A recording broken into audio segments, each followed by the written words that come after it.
خواتین و حضرات، اب باری ہے اپنے مہمانوں کو متعارف کروانے کی۔ ان کو میں کس ترتیب سے بلاؤں؟ اس مصرے نے میری مدد کی۔ جو ذرہ جس مقام پہ ہے آفتاب، تو پلیز آئیے میری پہلی مہمان کو ملیے۔ یہ لندن سے تشریف لائی ہیں۔ یہ ایک ادیب ہیں، شعر بھی کہتی ہیں، کہانی بھی لکھتی ہیں اور کالم نگار ہیں۔ تشریف لاتی ہیں محترمہ رخسانہ رکشی صاحبہ۔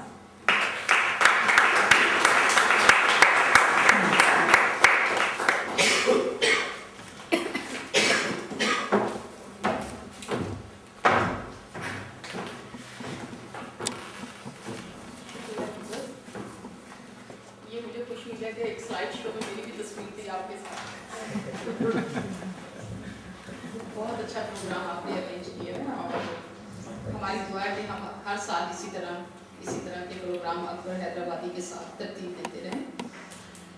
جب میں نے مضمون لکھنا شروع کیا، ہم سب کا اتفاق اس بات پہ ہے کہ اکبر صاحب کی شاعری آسمان کی رفتوں کو چھوتی ہے اور عرش اور فرش سے اور ہجر کے جتنے بھی موضوع ہیں وہ انہوں نے اپنی شاعری میں سب استعمال کیے ہیں، جیسے کہ ابھی طالب صاحب نے کہا اور دوسرے جتنے بھی ہمارے حضرات تھے سب نے۔ تو میں پہلے سوچ رہی تھی کہ اکبر حیدرآبادی صاحب کی عظیم شخصیت پہ پہلے بات کی جائے یا فن پہ۔ میرا خیال ہے ان کی شخصیت کے پہلو بعد میں اجاگر کروں گی۔ پہلے میں یہ کہنا چاہوں گی کہ ایک عظیم اور پراسرار شخصیت کے مالک اکبر حیدرآبادی ایک باکمال شاعر ہیں۔ ایک پہلو سے دیکھا جائے تو جدید رجحان کے ترجمان اور دوسرے زاویے سے نظر ڈالی جائے تو شاعری کی کلاسیکی روایت کے امیر۔ آپ سب اتفاق کریں گے اس بات سے۔ اکبر صاحب عرش سے فرش تک ہر موضوع کو اپنا عنوان بناتے ہیں۔ ان کے اشعار میں عشق بھی جلوہ پیما ہے اور حسن بھی جلوہ آرا۔ ان کی غزل کبھی خاک کی بلندی پر اپنی عمارت بناتی ہے اور کبھی حالات کی پستی پر۔ ان کی فکر ستاروں اور سیاروں تک جست بھرتی ہے اور کبھی خس و خشاک میں گوہر ٹٹول کر ان کو آبدار کر دکھاتی ہے۔ اور جب ان کی روایت سے وابستگی کی بات کی جائے تو محسوس ہوتا ہے کہ غزل میں بات کہنے کے جتنے بھی ڈھنگ ممکن ہو سکتے ہیں وہ سب کے سب ابھی تمام نہیں ہوئے۔ اس لیے کہا جا سکتا ہے کہ اکبر حیدرآبادی باکمال شاعر ہیں۔ کسی نے ٹھیک ہی کہا ہے کہ اچھا شاعر تو کوئی بھی ہو سکتا ہے، لیکن سچا شاعر ہونے کے لیے انسان کا فرشتہ صفت ہونا ضروری ہے۔ اکبر صاحب اس اصول پر پورا اترتے ہیں۔ شکریہ۔ اکبر حیدرآبادی اب محسوسات کے اس مقام پر پہنچ چکے ہیں کہ جہاں انسان کو زندگی اور کائنات کا عرفان حاصل ہونے لگتا ہے۔ آپ اس بات سے بھی اتفاق کریں گے۔